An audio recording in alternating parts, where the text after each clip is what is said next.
Now screen is visible to you. Hello. Yes, Hello. sir. The screen is visible. Sound. Yes, Sound is clear. So now I'm starting with the housekeeping service.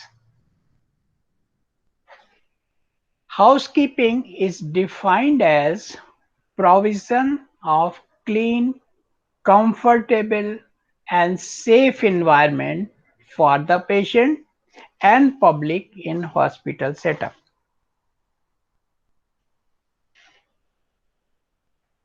I think definition is very clear. That means housekeeping service provide us clean, comfortable, clean for all, for patient, attendant, for the staff, everybody wants clean hospital. And also comfortable. That means there should be proper ventilation, proper sanitization, cleanliness of all the things in the hospital. Then it will be comfortable for the patient, attendant, for the staff, everyone. And it should be safe environment. That means there should be no infection prevailing here and there. ऐसा ना हो कि जहाँ hospital गए और infection ले आए, जैसा आजकल डर बना हुआ है. लोग जहाँ पे कोविड पेशेंट्स हैं वहाँ पे जाना मतलब एक स्ट्रेस होता है, लोग अगर जाना पड़े वहाँ पे तो लोग विजिट नहीं करते वहाँ पे.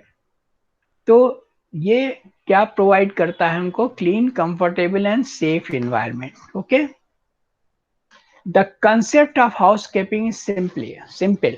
ये जो हमने तीन बातें कह दी, क्लीन, कंफर्टेबल एंड सेफ, कहने में बहुत सरल है, but when one considers maintaining a house of several hundreds of rooms and numerous public areas, the task become gigantic. Task बहुत छोटा नहीं है, टास्क बहुत बड़ा है, गाइगेंटिक है. गाइगेंटिक माने कहने में बहुत सिंपल लगता है, मगर जहां पे सेवरल हंड्रेड्स ऑफ रूम्स हो, पब्लिक एरिया हो, तो वहां पे क्लीनलीनेस मेंटेन करना, clean, comfortable and safe maintain करना बहुत बड़ी प्रॉब्लम है, गाइगेंटिक प्रॉब्लम है, ह्यूज प्रॉब्लम. जैसे आजकल आप देख रहे हो ना, to control the corona is a gigantic problem. कोई छोटा मोटा इन्फेक्शन नहीं है. आफ्टर सेंचुरी आता है ऐसा इन्फेक्शन जो अभी आया हुआ है, और आपने देखा है कितनी परेशानियां हो रही हैं to control it. Simply by doctors only, या केवल हॉस्पिटल ही नहीं कंट्रोल कर सकते थे, पूरी machinery, central government, state government सब लगी हुई है इसको कंट्रोल करने के लिए. वैसे ही ये बड़ी गाइगेंटिक प्रॉब्लम है कि अगर किसी पे केवल एक पर्सन पे छोड़ दी जाए तो ऐसा नहीं है. देर हाउस कीपिंग सर्विसेज के लिए सुपरवाइजर्स रखे जाते हैं, वर्कर्स रखे जाते हैं, उसके ऊपर उनके एडमिनिस्ट्रेटर भी होते हैं जो प्रॉपरली देखते हैं सारे काम को.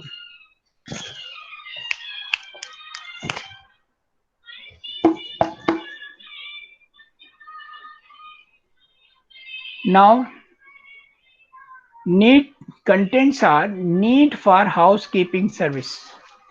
हम इसमें क्या क्या डिस्कस करेंगे कि किसकी नीड क्या है, किसकी रिस्पॉन्सिबिलिटी एरिया क्या है, what is aim of house keeping, what is goal of house keeping hospital, functions, challenges क्या क्या हैं, कैसे फंक्शन करता है डिपार्टमेंट, क्या क्या चैलेंजेस होते हैं, ये किन किन इक्विपमेंट से किया जाता है, सप्लाई कैसे होती है इन इक्विपमेंट की, ऑर्गेनाइजेशन क्या होता है हॉस्पिटल हाउसकीपिंग का, देन कैसे हाउसकीपिंग स्टाफ को रिटेन करना है, मॉडर्न ट्रेंड्स क्या है, रिकमेंडेशन क्या है जो आजकल हॉस्पिटल हाउसकीपिंग कराते हैं, और टोटल क्वालिटी मैनेजमेंट कैसे होगा कि हम बिल्कुल परफेक्ट क्लीनलीनेस, परफेक्ट कंफर्टेबल और परफेक्ट सेफ बना सकें.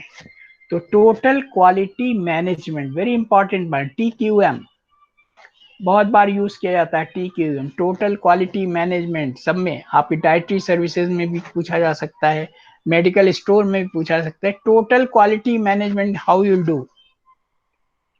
सो these are the contents in to discuss. Now need for house keeping services. क्या नीड्स होती हैं, किसकी किसकी नीड होती हैं? पहली तो पेशेंट की नीड है. पेशेंट की आवश्यकता है. कैसे, क्या चाहता है patient? Medical and nursing care. Medical care हो और नर्सिंग केयर हो उसकी. उसको पैलेटेबल फूड मिले वहां पर. पैलेटेबल, इजीली डाइजेस्टेबल हो और कोई प्रॉब्लम ना करे ऐसा फूड हो. क्लीन हो, एटमॉस्फेयर कंजेनियल और क्लीन एटमॉस्फेयर हो. गुड इंटरपर्सनल रिलेशनशिप हो, यानी वहां पर जो स्टाफ है वो कैसा बात करे, हर बात का जो क्वेश्चन करे उसका जवाब मिले उसको प्रॉपर. मेडिसिन के बारे में बताया जाए, बीमारियों के बारे में बताया जाए. कंजेनियल एटमॉस्फेयर होना चाहिए. गुड इंटरपर्सनल रिलेशनशिप होनी चाहिए. और physical and social environment. Physical माने जो उसकी आवश्यकता की जरूरत की चीजें हैं वो सब वहां पर होनी चाहिए. और एक सोशल इन्वायरमेंट मिलना चाहिए जहां पर ये नहीं हो कि हर कोई टेढ़े मेढ़े से बात करो. जो जो क्वेरी करे उस क्वेरी का सही सही उसको समझा कर जवाब मिले. तो सोशल इन्वायरमेंट मिले.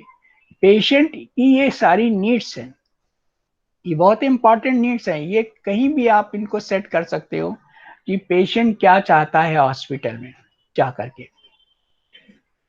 देन एस्थेटिक्स एंड क्लीनलीनेस होनी चाहिए. प्रॉपर एस्थेटिक्स और क्लिनिक्स मेंटेन होनी चाहिए. देन हाउसकीपिंग डिपार्टमेंट एक हो, वहां पर ये सब चीजें करने के लिए क्या होगा, क्लीनलीनेस और एस्थेटिक, यानी कोई स्मेल वगैरह नहीं हो, कहीं पर भी गंदगी नहीं हो, वेस्ट डिस्पोजल प्रॉपर हो रहा हो, ये सब चीजें. तो हाउसकीपिंग डिपार्टमेंट करेगा. एक पूरा डिपार्टमेंट होता है हाउसकीपिंग का जो क्या करेगा, maintenance of hygiene and clean hospital environment. पूरे, हम तो केवल अपनी हाइजीन, जैसे आप अपनी सब पर्सन क्या करते हैं, अपनी हाइजीन मेंटेन करते हैं, क्लीनिनेस. और वहां पूरे हॉस्पिटल के एनवायरनमेंट को और जो सरफेस हैं, जो फ्लोर्स हैं, everything should be hygienic and clean. इससे होगा क्या, हाउसकीपिंग डिपार्टमेंट का ये काम तो है मगर होगा क्या, prevention and control of hospital infection. अगर ये सब चीज आप मेंटेन कर लोगे तो प्रिवेंशन कर पाओगे. हॉस्पिटल से इन्फेक्शन, जो हॉस्पिटल से पेशेंट को इन्फेक्शन मिल जाते हैं उनको हम कहते हैं नोजोकोमियल इन्फेक्शंस. हॉस्पिटल लोग, जैसे वहां पे लिखा होता है, आप कृपया आप अपने बच्चों को नहीं लावें. बच्चों को लाने, क्योंकि बच्चे टेंडर एज में, बच्चे बड़े कोमल होते हैं, उनकी इम्यूनिटी इतनी बहुत अच्छी नहीं होती है. तो उनको डॉक्टर्स क्या एडवाइस करते हैं कि व्हेन यू कम, अगर बच्चे को नहीं लाएं, छोटे बच्चे को नहीं ले, आपको दिखाने आना है, आपको विजिट करना है किसी अपने पेशेंट को देखने के लिए, तो don't bring the small child in the hospital because that small child can catch infection from the hospital. और वो इन्फेक्शन बड़े डेंजरस होते हैं, वो इन्फेक्शन ज्यादातर डेंजरस होते हैं, फिर उनका एडमिशन रिक्वायर होता है ऐसे केसेस का. तो हॉस्पिटल इन्फेक्शन प्रिवेंट होंगे और कंट्रोल होंगे. पहले तो प्रिवेंट हो गए, और अगर थोड़े बहुत किसी के हो गए तो कंट्रोलेबल होगा. तो ये डिपार्टमेंट का ये मेन उद्देश्य होता है कि ये इन्फेक्शन हॉस्पिटल से ना होने पाए. उससे फायदे क्या होंगे, अगर हॉस्पिटल में इन्फेक्शन नहीं है तो रिडक्शन ऑफ एएलएस. रिडक्शन माने, एएलएस माने जो पेशेंट का वहां पर स्टे पीरियड है वो लॉन्ग नहीं होगा, वो शॉर्ट हो जाएगा. रिडक्शन ऑफ एएलएस यानी लॉन्ग स्टे नहीं होगा पेशेंट का. पेशेंट का स्टे जो होगा शॉर्ट हो जाएगा. पेशेंट को ज्यादा दिन भर्ती नहीं, जैसे एडमिट किया, ऑपरेट किया और दूसरे तीसरे दिन छुट्टी कर दी. आजकल जो नर्सिंग होम, बड़े अच्छे नर्सिंग होम है जहाँ पे सारा मेंटेनेंस है, तो जो स्टे है हॉस्पिटल का वो सारा क्या हो जाता है, कम हो जाता है. Reduction of medical care unit, और जो मेडिकल की केयर यूनिट है केयर यूनिट माने जो स्टाफ है, नर्सिंग स्टाफ, ये सब वो रिड्यूस हो जाते हैं। जब क्लीनिनेस होगी तो लोगों का एक वर्किंग का पैटर्न रनिंग करके भी अच्छी तरह करके होता है, और जहाँ पे गंदगी होगी वहाँ पे हर कोई काम करने में देरी लगेगी, तो मेडिकल केयर यूनिट की साइज भी कम हो जाती है। तो रिडक्शन ऑफ पेशेंट सफरिंग, इस तरह से पेशेंट की सफरिंग भी कम होती है। तो सब चीज रिड्यूस हो रही है। ये हॉस्पिटल हाउसकीपिंग सर्विसेज से जो कंट्रोल हुआ इन्फेक्शन, तो रिडक्शन ऑफ एएलएस, यानी जो पेशेंट का स्टे पीरियड था, पेशेंट का जो बीमारी में एलिमेंट का लॉन्ग स्टे नहीं होता है, एलिमेंट जो उसकी बीमारी थी पेशेंट को, वो लॉन्ग स्टे ना होकर के शॉर्ट ड्यूरेशन रिडक्शन हो गया। रिडक्शन माने कम, जैसे हॉस्पिटल में यूजुअली पहले लोग गए 1 महीने के लिए भर्ती हो रहे हैं, तो 1 महीने में कहीं ठीक होकर के आ रहे हैं, तो नहीं, वो हॉस्पिटल अच्छा नहीं है, उसकी सर्विसेज अच्छी नहीं है, सब लोग लापरवाह हैं, यूजुअली क्लीनलीनेस नहीं है, इन्फेक्शन का डर है।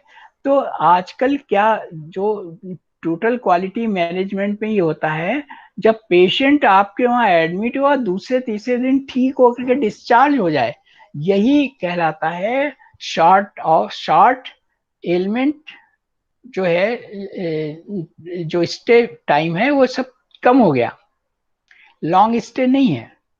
और reduction of medical care unit में बजाय 15 लोग रखने के आप 10 लोगों से काम चला सकते हैं, क्योंकि उनका एक वर्किंग पैटर्न ही बदल जाता है जब एटमॉस्फेयर बड़ा क्लीन और सूदिंग होता है।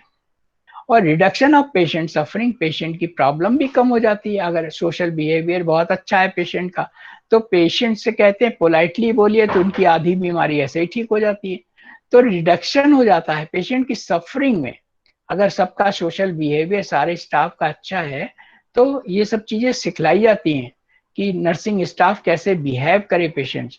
तो ये 3 चीजें जो बड़ी इंपॉर्टेंट है, reduction of ALS, reduction of medical care unit, reduction of patient suffering.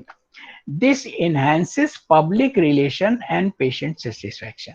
इससे क्या होता है, पब्लिक रिलेशन बढ़ते हैं, वहाँ के हॉस्पिटल को लोग पब्लिकली बताते हैं कि ये हॉस्पिटल बहुत अच्छा है, यहाँ का स्टाफ बहुत अच्छा है, यहाँ क्लीन बहुत अच्छा है, हम गए और 2-4 दिन में ऑपरेट कराया और ठीक होके चले आए। तो ये माउथ टू माउथ पब्लिसिटी होती है इस बात की कि ये हॉस्पिटल अच्छा है। तो ये क्या इनहेंस करता है, तो उस हॉस्पिटल के रिलेशंस पब्लिक से बढ़ जाते हैं, तो उसकी वहाँ की पेशेंट अटेंडेंस बढ़ जाएगी एंड पेशेंट सेटिस्फाइड होंगे। It is the modern approach to marketing of hospital service. अगर ये सब चीजें हैं, तो यही अप्रोच है आजकल की मार्केटिंग का, कैसे हॉस्पिटल सर्विस हमारी अच्छी है। जो मार्केटिंग के पर्सन्स हैं वो जाके क्या बताएंगे किसी को कि हमारे हॉस्पिटल में भर्ती हुई है, हम बस 2-4 दिन में भर्ती करके इलाज करके छुट्टी कर देते हैं, पेशेंट ठीक हो जाता है, और हमारे वहाँ के लोग बहुत अच्छी पोलाइटली बात करते हैं, सब चीज समझाते हैं, ठीक से दवा देते हैं, तो सब पेशेंट जल्दी जल्दी ठीक होता है। अगर ये सब चीजें पेशेंट के जो मार्केटिंग करने वाले हॉस्पिटल सर्विस के बारे में बताएंगे और ये एक्चुअली में होगा, तो क्या होगा, हॉस्पिटल का नाम होगा और हॉस्पिटल की फेम बढ़ती जाएगी। तो prevention and control of hospital infection कर लिया जो हाउस कीपिंग के अच्छे स्टाफ से, तो ये अचीवमेंट हो जाता है for the hospital. Everybody understood my point, या कोई इसमें प्रॉब्लम है? शुड आई रिपीट इट और proceed further? Hello. No sir, पढ़ाइए आप। हाँ ठीक है, समझ में आ गया। Yes sir. Okay, then key responsibility areas. अब ये सब चीजें हमें टोटल क्वालिटी मैनेजमेंट करना है, तो हम किन एरिया में करेंगे, हम कि हमारा हॉस्पिटल अच्छा बने। पहली बात तो फ्लोर्स, जितना भी फ्लोर है दैट शुड बी क्लीन, जितना फर्नीचर है that should be clean. Discharge होने के बाद पेशेंट का डिस्चार्ज हुआ और वो बेड तैयार, बिल्कुल तुरंत तैयार होना चाहिए, सारी चीजें वहां की हटा करके फिर से चेंज करना, क्लीनलीनेस करना, जिससे पेशेंट की लाइन लगी हुई है दूसरा पेशेंट आकर के उसको ऑक्यूपाई कर ले। Then more furniture means the required amount of furniture. अगर सिटिंग पीपुल के लिए चाहिए तो सिटिंग, कुछ लोग खड़े घूम रहे हैं, अगर उनको बैठने की जरूरत है तो बैठने की रिक्वायर्ड अमाउंट ऑफ फर्नीचर होना चाहिए वहां पर। रिमूव गार्बेज, कुछ भी गार्बेज हो कहीं पर भी इधर उधर पड़ा नहीं होना चाहिए। रिप्लेस मैट्रेसेस, मैट्रेसेस अगर जो इम्पोर्टेंट नहीं है, खराब हो गई हैं, उनको गद्दे वगैरह ये सब बदल देने चाहिए। रिप्लेस डिस्पोजेबल्स, जो डिस्पोजेबल्स हैं वंस फॉर यूज है उनको तुरंत हटा करके रिप्लेस यानी नए वहां पर स्टॉक में आ जाने चाहिए, रिप्लेस कर देनी चाहिए। Replace supply of utility room, utility room में जो सप्लाई है रिप्लेस कर देनी चाहिए। सोप है, टूथपेस्ट है, ये सब चीजें जो वहां पे रखनी, ब्रश है, ये सब चीजें रखी जाती हैं, उनकी जैसे पेशेंट गया उसके बाद वो सब रिप्लेस कर देनी चाहिए, नए रख देने चाहिए क्योंकि नया पेशेंट आएगा। तो ये सब की रिस्पॉन्सिबिलिटीज हैं जो हॉस्पिटल में मेंटेन करनी पड़ती हैं डिपार्टमेंट को।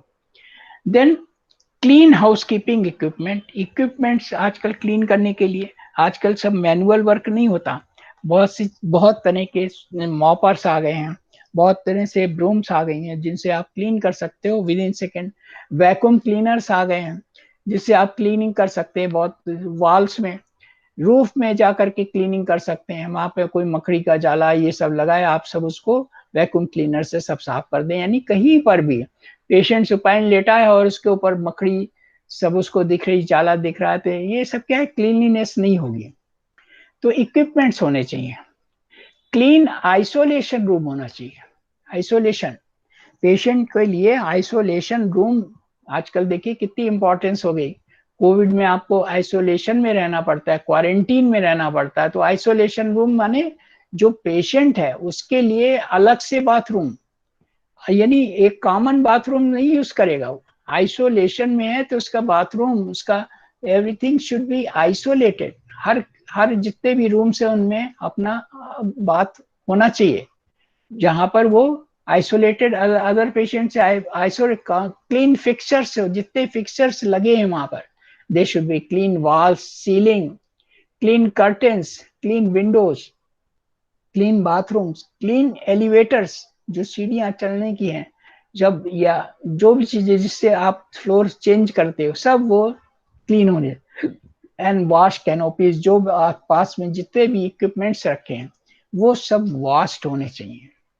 सो ये सब की रिस्पॉन्सिबिलिटी एरियाज हैं जिनका, और ये सब प्रॉपर देखे जाते हैं हॉस्पिटल में। जो सुपरवाइजर है और जो वर्किंग में पूरा एक कॉलम बना हुआ पेपर का चार्ट होता है, आपने क्या क्या फिक्सचर्स, क्या वॉल्स क्या किए आपने, फ्लोर सब आपने किए, आप वो जाके चेक करेगा, टिक करेगा, हाँ ये चेक हुआ, ये चेक हुआ, मॉर्निंग में पेशेंट गया उसके बाद में सारी चीजें चेक हो रही हैं।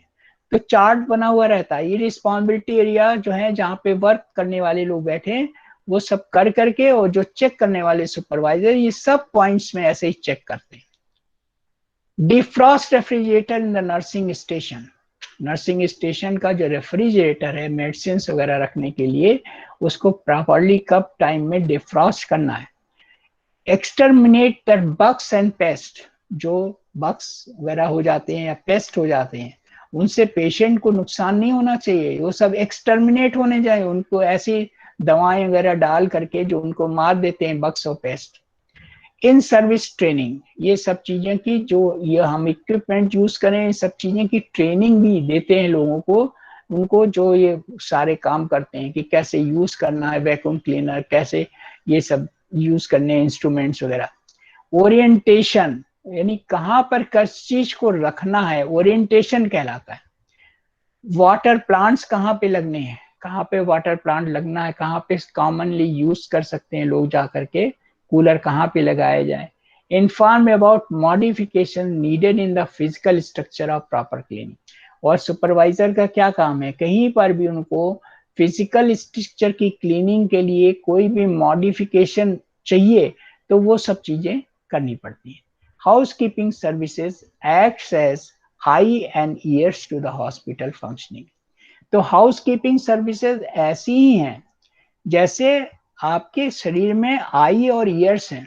आई और ईयर्स कितने इंपॉर्टेंट हैं, यानी आई से आपको अगर आई ना हो तो आप जिस समय है तो आपको इतनी इंपॉर्टेंस नहीं लग रही। जिसके आंख नहीं है अगर आप उससे पूछें तो वो बताएगा अपना एक्सपीरियंस कि उसकी क्या क्या कठिनाइयां होती हैं। जिसके ईयर नहीं, जिसको सुनाई नहीं देता, आप उससे पूछिए क्या क्या कठिनाइयां होती हैं उसको, जब चीजें नहीं पता लगती उसको। तो हाउस कीपिंग सर्विस भी ऐसी ही है। हॉस्पिटल फंक्शनिंग में अगर ये ना हो तो जैसे किसी की आंख गायब हो गई, कान गायब हो गया, तो उसकी दुनिया ही गायब होने लगती है, जैसे कि दुनिया में कुछ है ही नहीं, कुछ दिखता ही नहीं उसको जिसको। तो वैसे ही हाउस कीपिंग सर्विसेज ना हो तो हॉस्पिटल का फंक्शन अच्छा नहीं हो सकता। तो ये बहुत अच्छी तरह ध्यान रखिएगा कि हाउसकीपिंग सर्विसेज की क्या इंपॉर्टेंस है।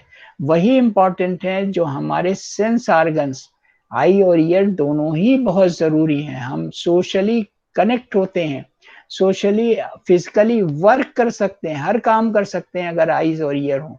तो और अगर वो चीजें, अगर हॉस्पिटल में क्लीनिनेस वगैरह ना हो, हमारा ये डिपार्टमेंट ना हो, तो हॉस्पिटल की कोई वैल्यू नहीं रह जाएगी। Nobody will like to visit the hospital. आप कितने अच्छे डॉक्टर्स वहां पे रख लीजिए, सर्जन बहुत अच्छे हैं, फॉरेन के हैं, और वो आकर के वो ऑपरेट करते हैं तो तुरंत पेशेंट अच्छा हो जाता है। मगर वो ऑपरेट करके गए, उसके बाद वहां क्लीनिनेस, सेकेंड डे इन्फेक्शन हो गया और पेशेंट थर्ड डे मर गया। तो ये क्या हुआ? ये हमारा इस डिपार्टमेंट की गड़बड़ी से हो गया। यानी टोटल क्वालिटी मैनेजमेंट है ही नहीं हाउसकीपिंग सर्विसेज का। डॉक्टर कितना अच्छा हो, हॉस्पिटल का कोई नाम नहीं हो सकता। तो we should have very good housekeeping services in hospital. They act as eye and ears to the hospital functioning. Okay, आप लोगों ने नोट कर रहे हैं या you are taking the pic? Hello, hello, you have sir noted screenshot every ले लिया point सर। or you're taking the pic? Sir screenshot ले लिया है सर। हाँ, तो मतलब ये पढ़ने के लिए स्क्रीनशॉट ले करके इसको पूरा अच्छी तरह तैयार कर लीजिए, because this chapter is very well prepared and it is very important for the hospital. जब आप एडमिनिस्ट्रेटर होके हॉस्पिटल जाओगे तो आपको ये सारी चीजें देखनी पड़ेंगी कि सुपरवाइजर कैसे काम कर रहा है, वर्कर कैसे काम कर रहे हैं। Because every organiser, every administrator will expect from you कि मैंने आपको क्यों रखा है। आपको हमारी हाउसकीपिंग सर्विसेज को बहुत अच्छा कराना है, इसीलिए रखा है। और आप इसको देखेंगे तो आपको मतलब आपको अप्रेजल मिलेगा कि हाँ, you are doing best work. So this is very important topic. Aims of hospital housekeeping. Aims क्या है?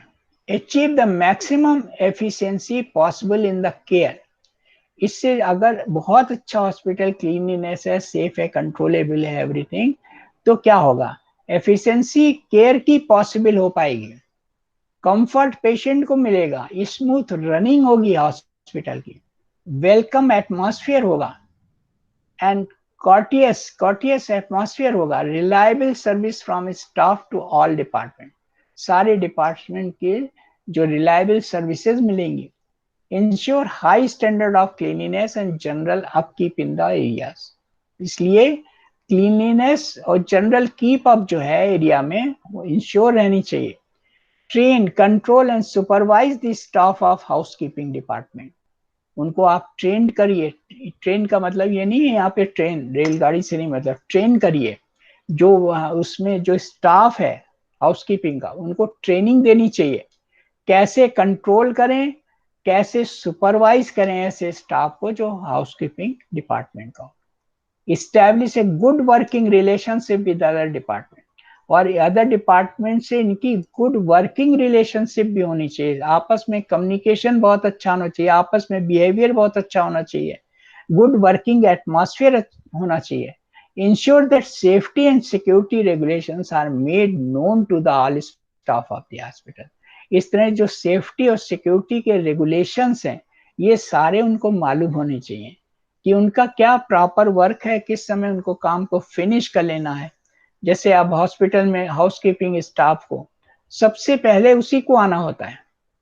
अब पता चला डॉक्टर्स को 9 बजे ओपीडी में बैठना और 10 बजे हाउसकीपिंग स्टाफ आ रहा है, तो पेशेंट आने शुरू हो गए, तो how cleanliness will be maintain? So ensure करिए सेफ्टी और सिक्योरिटी, जितने रेगुलेशंस हैं, जो रेगुलेशन बनाए गए कि कितनी बजे रिपोर्ट करना है, कितनी बजे वर्क खत्म हो जाए, उसके बाद ओपीडी शुरू होगी, डॉक्टर्स विजिट शुरू होगी, पेशेंट का ट्रीटमेंट शुरू होगा, तो उसके पहले सारे काम हो जाने चाहिए। तो फिजिकल स्ट्रक्चर में क्या गोल है, assess the need a change in the physical structure of the hospital. कोई फिजिकल स्ट्रक्चर की वजह से प्रॉब्लम हो रही हो, जो क्लीनलीनेस करने में दिक्कत आ रही हो, तो वो सब चेंज करने चाहिए अगर हम मैनेज करना है TQ1। Inform management about the modification needed for proper housekeeping. वो प्रॉपर हाउसकीपिंग के हिसाब से मॉडिफिकेशन आप सजेस्ट करिए, और किसको सजेस्ट करिए, जो मैनेजमेंट है। इक्विपमेंट मटेरियल के लिए आप बताइए, investigate the acquisition of new cleaning equipment to develop and maintain the cleaning and safe environment. Safe environment बनाने के लिए जो है हमें पूरा इन्वेस्टिगेट करना चाहिए कि अदर हॉस्पिटल में क्या हो रहा है, कैसे वहां पे ये इंस्ट्रूमेंट आया और इससे क्या क्या काम हो रहा है, ये लोगों को आपको बताना पड़ेगा। इसलिए, और कहाँ से आएगा, उसकी एडिक्वेट सप्लाई क्या होगी, इक्विपमेंट कैसे आएगा, ये सारी चीजें आप बना करके जब मैनेजमेंट से बात करोगे तो वो वहां के लिए भी अवेलेबल हो पाएगा। देन वर्क प्रोसेस और मेथड क्या होने चाहिए, क्लीनिंग की प्रोसेस क्या होनी चाहिए, कौन मॉर्निंग में ब्रूमिंग करेगा, उसके बाद कौन मॉपिंग करेगा, मॉपिंग मीन्स पोछा, ये सब चीजें, और कौन रूफ की वैक्यूम क्लीनिंग करेगा। इस तरह से सारे हर एक को जॉब्स स्पेसिफाई करनी चाहिए, उनकी यूनिफॉर्म देनी चाहिए, इंस्ट्रक्शंस देने चाहिए, और उनके पैटर्न को इवेल्युएट करना है। ये नहीं कि आपने आज काम दे दिया और महीने भर तक उसको देखा ही नहीं वो कैसे कर रहा। बहुत से लोग ऐसे होते हैं, ड्रिंक किए पड़े, हमने काम ही नहीं किया और चेक करने वाला है नहीं कोई, तो क्या होगा, वर्क प्रोसेस गड़बड़ हो गई पूरी। Then safety, evaluate method of safety, adequate safety की ट्रेनिंग देनी चाहिए, ensure equipment meets acceptable safety standard, improve on safety process. जैसे वहां पर फायर के वो लगे हुए हैं, एक्सटिंग्विशर्स लगे, मगर उसको ऑपरेट करना नहीं आता, तो सेफ्टी कहाँ हुई। तो ऐसे लोगों को, हाउस कीपिंग स्टाफ को ही ट्रेन करना पड़ेगा कि अगर कभी फायर वाली प्रॉब्लम हो तो जो एक्सटिंग्विशर्स लगे हुए हैं, हाउ टू ओपन दैट, कैसे उनकी गैस निकालें और वो आग को बुझा लें। तो ये सब चीजें मेजर्स आने चाहिए।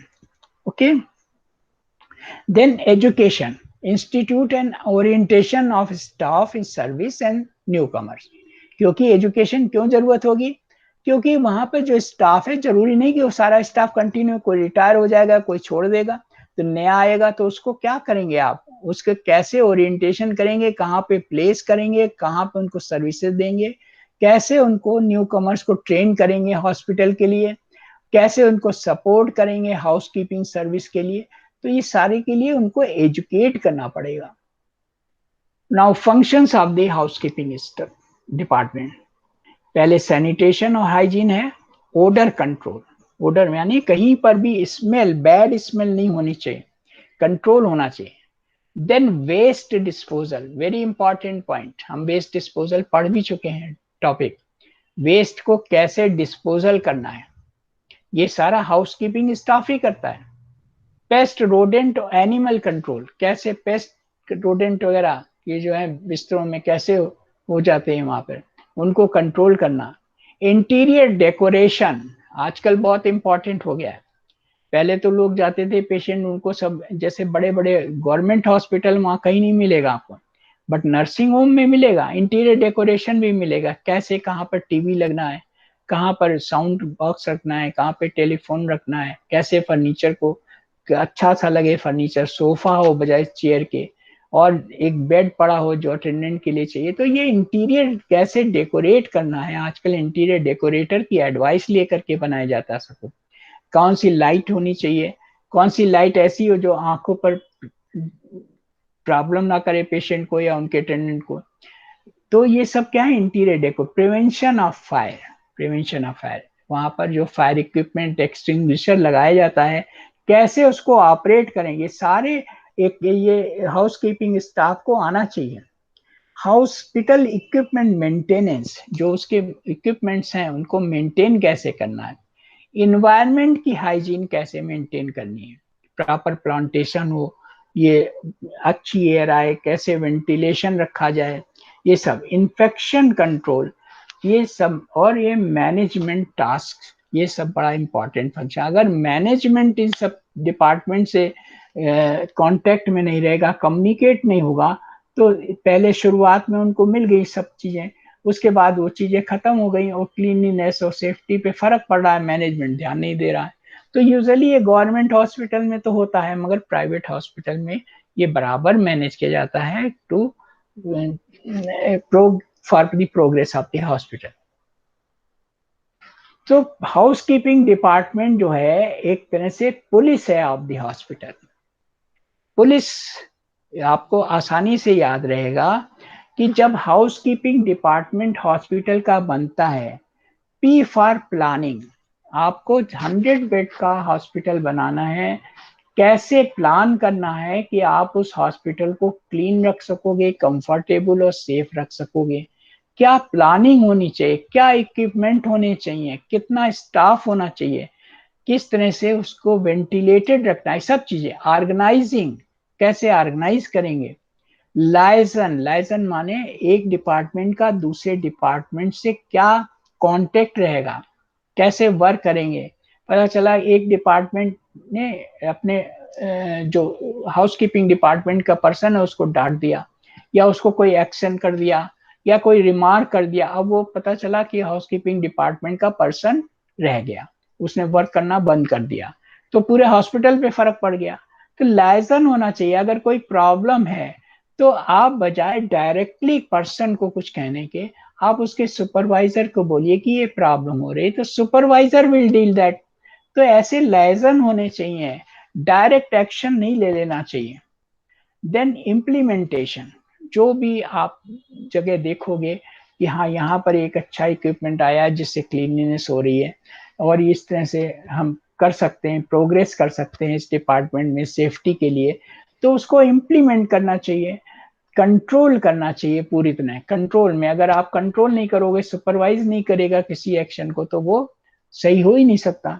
और इस तरह से डेली का डेली क्लीनलीनेस मेंटेन की गई है, सेफ्टी मेंटेन की गई है, तो हमें इवेलुएट करना चाहिए, यानी हमें खाली वर्कर्स पे नहीं छोड़ देना है, इनके सुपरवाइजर्स को, इनके वर्क को इवेलुएट करे, सुपरवाइजर के वर्क को इसके ऊपर की हायर अथॉरिटी इवेलुएट करे, तो इस तरह से काम चलता है। तो house keeping department is police of the hospital. ये फार्मूला सबको समझ में आया? क्योंकि डिपार्टमेंट केवल अपने आप प्लानिंग नहीं करेगा, ऑर्गेनाइज नहीं करेगा, इसमें आपका किसका इन्वॉल्वमेंट हो गया, जो एडमिनिस्ट्रेटर हैं, जो मैनेजर हैं हॉस्पिटल के, जो चेयरपर्सन हैं, उनका भी इन्वॉल्वमेंट जब होगा, प्लानिंग होगी, उनकी ऑर्गेनाइजिंग होगी, लाइजन होगा, इम्प्लीमेंटेशन करेंगे, वो जो चीज जरूरी है, अगर डिमांड रखी गई है हाउस कीपिंग स्टाफ से, तो उसको देखेंगे, अगर वो वास्तव में अच्छी है मेंटेनेंस के लिए, टोटल क्वालिटी मेटिक्यूम के लिए, तो इम्प्लीमेंट करेंगे, और ये सारे काम कंट्रोल किए जाएंगे सुपरवाइजर द्वारा और इवेलुएट भी किया जाएगा। तो house keeping department is police of the hospital.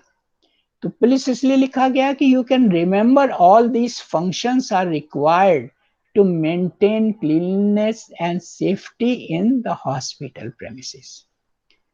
Is this point clear to everybody? Hello, is Yes, this sir. point clear to everybody? Yes, sir. Yes, sir. Yes, sir. Hello, so remember Yes, sir. This thing, ये आप किसी और जगह भी लगा सकते हैं, क्योंकि आप भले वहां पे ना लिखें पुलिस, मगर आपके दिमाग में ये सारे, कोई भी काम को टोटल क्वालिटी मैनेजमेंट करना है, तो दीज आर दी पॉइंट।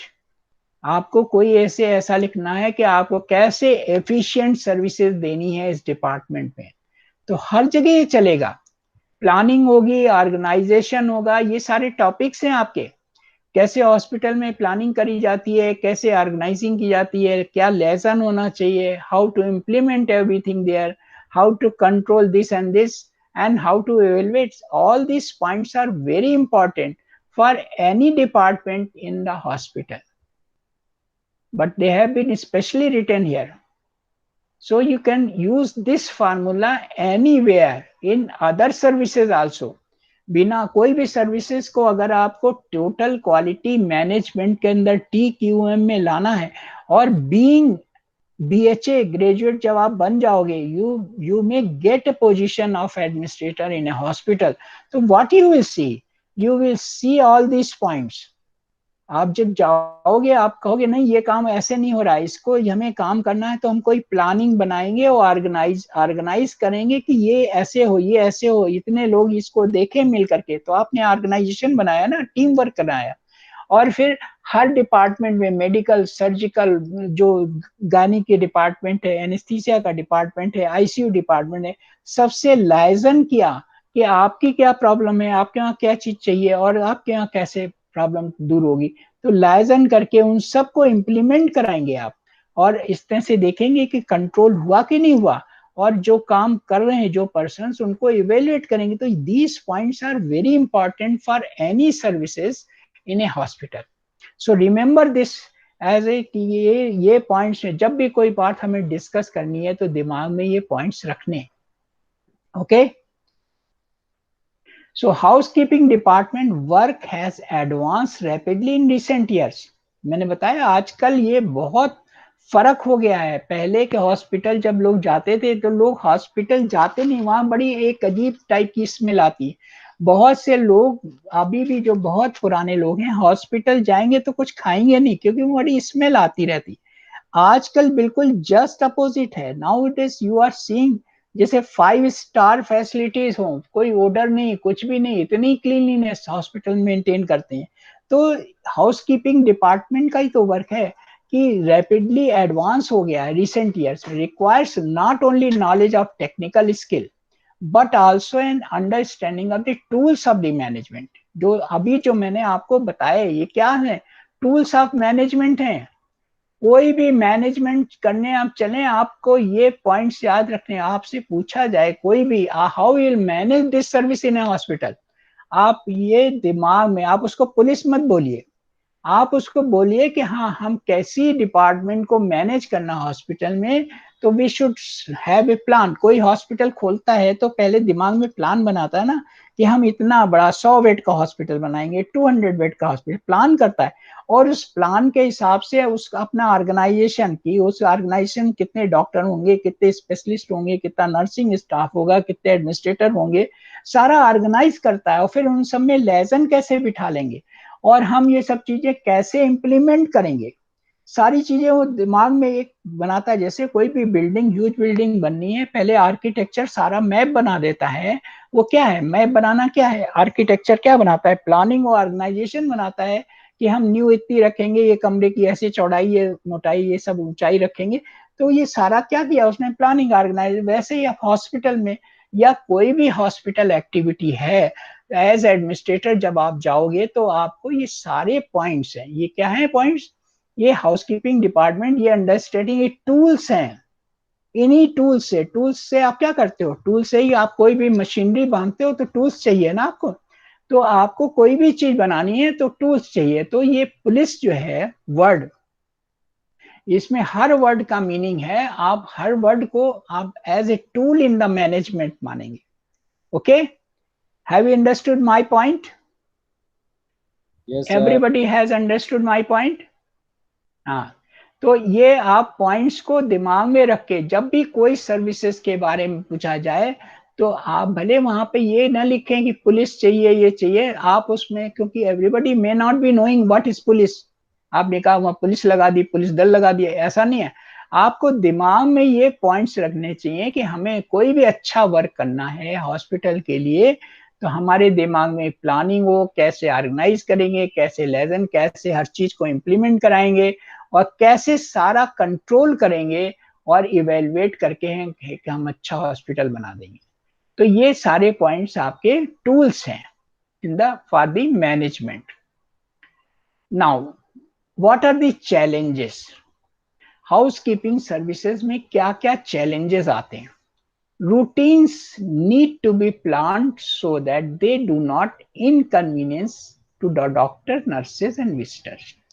ऐसे रूटीन बनाने चाहिए, ऐसी प्लानिंग करनी चाहिए कि जो इनकन्वीनियंट ना हो डॉक्टर्स को, नर्सेज को। भी मैंने बताया था कि आपने स्टाफ की ड्यूटी लगाई, स्टाफ ने कहा मुझे 2 घंटे तो काम करना है, तो 2 घंटे हम बजाय 7 बजे जाने के हम 10 बजे चले जाएंगे, डॉक्टर्स को 9 बजे ओपीडी में बैठना है।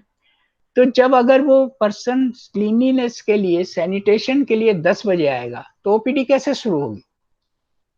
तो ये प्लानिंग जो करेंगे, ये इनकन्वीनियंस नहीं हो डॉक्टर के लिए, इनकन्वीनियंस नहीं हो नर्सेस के लिए, इनकन्वीनियंस नहीं हो विजिटर के लिए।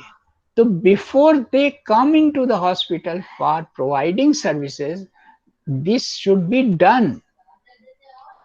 Cleaning has to be consistent, और ये क्लीनिंग कंसिस्टेंट होनी चाहिए, नहीं वीक में एक बार हो गई, 2 दिन साफ रहा 5 दिन गंदा, ऐसा नहीं होना चाहिए। Consistent, suitable in conjunction with the nursing procedure, nursing procedure के हिसाब से नर्सिंग ने जो काम कराया। अब नर्सिंग ने पेशेंट की प्रिपरेशन करी, पेशेंट को बाथिंग में हेल्प की, पेशेंट को सब उसकी डेली नीड्स के हिसाब से उसके, अब उसके बाद जो उसके गंदे कपड़े या वो जो बिस्तर पे गंदगी पड़ी हुई है, तो अगर उसको नहीं मेंटेन करेगा जो स्टाफ साथ का है जो लगा है, तो क्या होगा? तो कंसिस्टेंट हो, सुटेबल इन कंजक्शन हो, नर्सिंग प्रोसीजर के हिसाब से हो। Bed making before vacuum cleaning, तो बेड मेकिंग यानी बेड को जब बदलना है, बेड जब बदलना है, वहां पर एक पेशेंट गया और या पेशेंट है आज, उसका सारा बेड के कपड़े चेंज होने हैं, बेड मैट्रेस का कवर चेंज होने हैं, तो उसके पहले क्या हो जाना चाहिए? वैक्यूम क्लीनिंग हो जानी चाहिए पहले। अब पता चला पहले बेड मेकिंग हो गई, बाद में वैक्यूम क्लीनिंग हो गई, तो ये इन कंजंक्शन तो नर्सिंग प्रोसीजर के नहीं हुआ। तो नर्सिंग प्रोसीजर का है, बेड मेकिंग नर्सिंग वाले करते हैं, मगर वैक्यूम क्लीनिंग जो हाउस कीपिंग स्टाफ है वो करता है, तो वो पहले करेगा अकॉर्डिंग टू नर्सिंग स्टाफ, तब बेड मेकिंग करेगी वो। तो ये टाइम से होना चाहिए, ये चैलेंजेस है, बहुत जगह ऐसा होता है कि ऐसा नहीं हो पाता। Greater need for flexibility and ability to adjust interruptions, बीच में जो भी परेशानियां आए उसको जो सुधारना है, उनको जो कंट्रोल करना है, फ्लेक्सिबिलिटी से, रिजिडनेस से नहीं होता कुछ भी काम, फ्लेक्सिबिलिटी से काम हो सकता है। Methods and equipment require special attention, जो इक्विपमेंट चाहिए, जो पर्सन हाथ से नहीं छू सकता, अब उसको हाथ से नहीं छूना है, उसके लिए ग्लव्स होने चाहिए, इक्विपमेंट। पर्सन जो वर्किंग हाउस कीपिंग का, वो भी एक पर्सन है जो जो उसकी जो जिसकी बॉडी हमारी बॉडी के समान है, हम चीज वो नहीं छू सकते, उससे कैसे कहेंगे कि आप इसको छू करके हटाइए? तो उसको हम क्या देंगे? इक्विपमेंट देंगे, उसको ग्लव्स वगैरह देंगे, मास्क देंगे, कवर करने के लिए ग्लासेस देंगे, तो वो इक्विपमेंट होंगे, तो वो सारे काम कर पाएगा, क्योंकि उसको भी तो इन्फेक्शन का डर है, इज आल्सो ए मैन, तो उसको भी इन्फेक्शन का डर है, तो हमें जैसे इन्फेक्शन का डर है तो हमें उस हिसाब से इक्विपमेंट देने पड़ेंगे। Noise is of more important than else, noise वगैरह नहीं होनी चाहिए। These are the challenges. Greater variance in the different work method, work method अलग अलग है, वेरिएशन है डिफरेंट एरिया में डिफरेंट तरह से। Operating theatre, wards, visitor lounge, एक ही हॉस्पिटल में ऑपरेशन थिएटर है, वहां की सफाई डिफरेंट तरह, ऑपरेशन थिएटर में कभी ब्रूमिंग नहीं होती, कभी झाड़ू नहीं लगती, always all the time many times mopping होती रहती है, पोछा लगता रहता है, कोई डस्ट उड़ाई नहीं जाती, क्योंकि अगर आप डस्ट ब्रूमिंग करेंगे तो डस्ट उड़ेगी और जो दूसरे इक्विपमेंट पे बैठेगी, वो ऑपरेशन थिएटर में नहीं होता। ऑपरेशन थिएटर पूरे एयर कंडीशन होते हैं, उसमें बाहर की डस्ट कभी भी नहीं जा सकती, अंदर का एटमॉस्फेयर कूल रखना है, हिपा फिल्टर्स लगा करके एटमॉस्फेयर को साफ रखा जाता है, जिससे गंदगी अंदर नहीं आ सकती, कोई बैक्टीरिया नहीं अंदर आ सकते। तो ये सब मेंटेनेंस है वहां की अलग। वार्ड्स की मेंटेनेंस अलग है, जहां पर ग्रूमिंग भी होती है और मॉपिंग भी होती है, झाड़ू के बाद पोछा भी लगता है।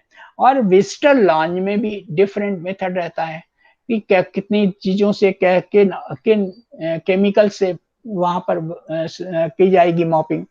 तो स्टैंडर्ड ऑफ क्लीनलीनेस वेरी करता है, तो ये चैलेंज है। कि चैलेंज है, बहुत से लोग कहते हैं हम ये चीज नहीं करेंगे, ये वहां वाला तो करता नहीं, तो ये सब चीजें नहीं, ये सुपरवाइजर के लिए देखना होता है कि ओटी की मेंटेनेंस अलग तरह से है, बाहर की विजिटर लॉन्ज है उसकी अलग है, वार्ड्स की अलग है, तो हर तरह की स्टैंडर्ड ऑफ क्लीनिनेस अलग है। और फ्रीक्वेंसी ऑफ क्लीनिंग हमने बताया कि मॉपिंग जैसे होती है फ्लोर्स की, ओटी में जहां पेशेंट का केस खत्म हुआ उसके बाद होगी, 4 केस हुए तो 4 के पहले 4 के बाद, और हर जगह तो ऐसी बात इतनी बार नहीं होती। तो वो स्टाफ कहे कि ओटी वाला वहां के लोग एक बार करते हैं, हमको 4 4 बार, तो ऐसा नहीं होता। हम उसी हिसाब से उस स्टाफ को मेंटेन करेंगे, उस हिसाब से ड्यूटी देंगे, उस हिसाब से सैलरी देंगे। तो हमें these are the challenges which are to be maintained. The need for check cleaning, that is frequent redoing of cleaning tasks in heavy use areas, mopping of floors, देखिए, cleaning of toilets, that is also very important, and wash basins. ये सब frequency जो है अलग अलग area में अलग अलग डिपेंड, तो these are the challenges. Then innovative housekeeping tasks and decorative tasks like flower arrangement, pot decoration, कहीं कहीं पे तो होता ही नहीं है, और कहीं पे अच्छा मेंटेनेंस के लिए पेशेंट सेटिस्फाइड हो सब करा जाता है, गार्डनिंग की जाती है, बहुत अच्छे अच्छे पेड़ लगाए जाते हैं, पेशेंट अच्छी हवा ले सकें, वॉकिंग कर सकें उसमें, arranging dinners, T and guest, ये सब भी होता है बड़े हॉस्पिटल में, ये सब भी है। आपके बड़े हॉस्पिटल में डिफरेंट टाइप्स ऑफ फूड्स मिलते हैं, कौन सा फूड किस तरह का चाहिए, किस सिटी का चाहिए, किस कंट्री का चाहिए। अपोलो चले जाइए तो आपको इटली में कैसा खाना खाया जाता है, इटली का डाइनिंग अलग बनी हुई है, किचन अलग बना हुआ है, वो उनको सर्व किया जाएगा। तो अलग अलग चीजें, किस तरह की टी पीते हैं, ब्लैक टी पीते हैं या बहुत मिल्क वाली टी, तो अलग अलग ये सब अरेंज करने, ये सब चैलेंजेस हैं। Arranging rooms for the conferences and meeting, conferences और मीटिंग के रूम्स अरेंज, उनका भी मेंटेनेंस डिफर करता है। तो equipment and supplies,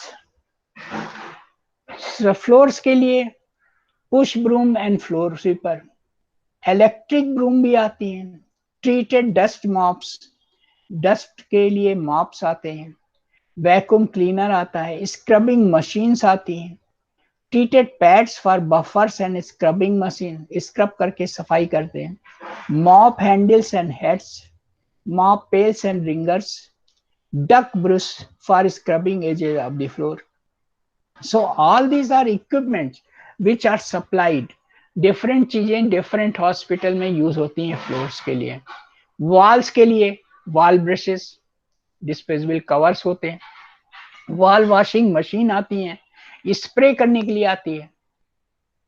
then trash and garbage के लिए कैंस, बड़े बड़े आप देख रहे हैं बाल्टियां रखी जाती हैं जिसमें आप गार्बेज रख सको, और sterilisers for the can. For plumbing fixture, plumbing जो वाटर सप्लाई में टॉयलेट ब्रशेस, स्क्रबिंग ब्रशेस, ये सब इक्विपमेंट्स की जरूरत पड़ती है। फर्नीचर्स कैसा होना चाहिए, vacuum cleaner, upholstery scrubbing machine, bed spring brushes, draping pins. Windows के लिए क्या क्या इक्विपमेंट्स होने चाहिए, लेडर्स लेदर के होने चाहिए, स्क्वीजेस होने चाहिए। बेसिक सप्लाई जो सबके पास होनी चाहिए, स्टील वुल रबिंग कंपाउंड, जो आप रबिंग कभी फ्लोर साफ करनी है तो रब करके करेंगे, furniture polish, metal polish, neutral cleaner, rust remover, disinfectant चाहिए, टॉयलेट क्लीनर चाहिए, scoring powder, sand, wax, all this should B supplies. So this, I think I will finish here and conclude next time. So because this will be too much for today, I'll conclude it in the next turn. So what is the problem up to this process in the housekeeping? Is there any problem? You have understood about the tool. What is the tool? Anybody will tell? What are the main points of the tool? Sir हम लोग को recorded class मिल सकती है क्या sir? Hello sir मैं कह रहा sir हम लोग को रिकॉर्डेड क्या क्लास हुआ? मिल सकती है क्या सर? क्या हुआ? सर मैं कह क्या रहा मिल सकता? जो class record. Recorded class? Hello, हाँ सर मिल सकती है क्या सर? क्लास के रिकॉर्ड नहीं, आप हाँ क्या सर, जो देख नहीं क्लासेस रहे हो? आप आप पढ़ाते ये हैं सर, सारा क्लास ये रिकॉर्ड चीज होती है। आपके उसमें यूट्यूब में आ जाए। सर देख रहा हूँ सर, एक्चुअली सर हाँ, मेरे, तो यूट्यूब में सर आ मैं जाए। एक्चुअली मैं गांव साइड हूँ सर, यहाँ पे नेटवर्क प्रॉब्लम बहुत होती है। नहीं नहीं, हेलो। इट ये सारा यूट्यूब में जा रहा है, यूट्यूब से आप दोबारा इसको पढ़िए, इसीलिए बनाए जा रहे हैं। ओके। Yes sir. तो आपसे मैंने पूछा, यस सर। क्वेश्चन क्या था, आपने क्वेश्चन को चेंज कर दिया। मैंने पूछा आपसे, मैंने आज आपको इम्पोर्टेंट टूल क्या बतलाया? For the total quality management you require a tool. नहीं समझ में आया आपको? क्वेश्चन नहीं समझ में आया? Anybody? Tanya? Yes, sir. Have you left the class? No, sir. अच्छा, I'm हाँ, तो on. कौन सा टूल समझ में आया जो आपको एज एडमिनिस्ट, हाँ, कौन सा टूल समझ में आया जो आपको मैनेजमेंट में होते हुए करना पड़ेगा? खाली हाउस कीपिंग के लिए नहीं है, वो टूल सबके लिए है। कोई भी चीज मैनेज, टोटल क्वालिटी मैनेज करने जा रहे हो तो क्या चाहिए tool? So, police, planning, organizing, हम्म। li- yes, liaison, yes, yes. implementation, control, हाँ, and evaluation. हाँ, यस। और So, हाँ, तो ये बात implementation, समझ में आई control. कितना इम्पोर्टेंट Yes. पॉइंट है कि अगर, हाँ, कंट्रोल एंड इवैल्यूएशन, कोई भी Evaluation. चीज आप प्लान करोगे हॉस्पिटल में, पहले प्लान करोगे, फिर उसको कैसे ऑर्गेनाइज करते हो। आप कोई भी चीज करने चलते हो, आप अपनी पढ़ाई में एग्जाम्पल ले लो। आपने प्लान किया, आपने ज्वाइन किया बीएचए, फिर कैसे हम जाएंगे आएंगे, ऑर्गेनाइज किया। लाइजन कर रहे हो, पेरेंट्स से लाइजन कर रहे हो, टीचर से लाइजन कर रहे हो कि हाँ टीचर पढ़ा रहा है और पेरेंट्स फीस जमा कर रहे हैं, तो लाइजन हो रहा है कि नहीं हो रहा है?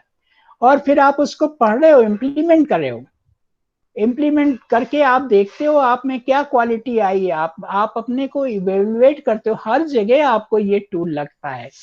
तो हाउस कीपिंग डिपार्टमेंट में भी ये प्लानिंग सब चीज, तो आप कोई भी डिपार्टमेंट, आप एज एडमिनिस्ट्रेटर कहीं भी जाओगे तो आपको ये टूल को इस्तेमाल करना पड़ेगा। आपके हॉस्पिटल मैनेजमेंट में आपके टॉपिक्स हैं, प्लानिंग, ऑर्गेनाइजेशन, लाइजन, इम्प्लीमेंटेशन, हर चीज का इम्प्लीमेंट। मेडिकल स्टोर में इम्प्लीमेंटेशन आप करते हो, कैसे दवा प्रिक्योर करते हो, कैसे मेंटेन करते हो, कैसे डिस्ट्रीब्यूट करते हो, कैसे उसका पेमेंट लेते हो, तो ये सब क्या है? इम्प्लीमेंटेशन है।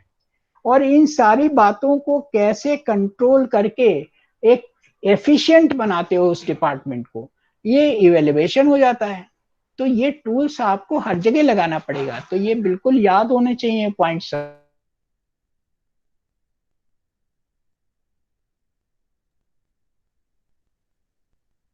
नेक्स्ट। ओके।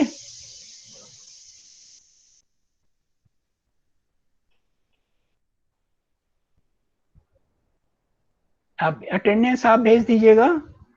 Okay, sir.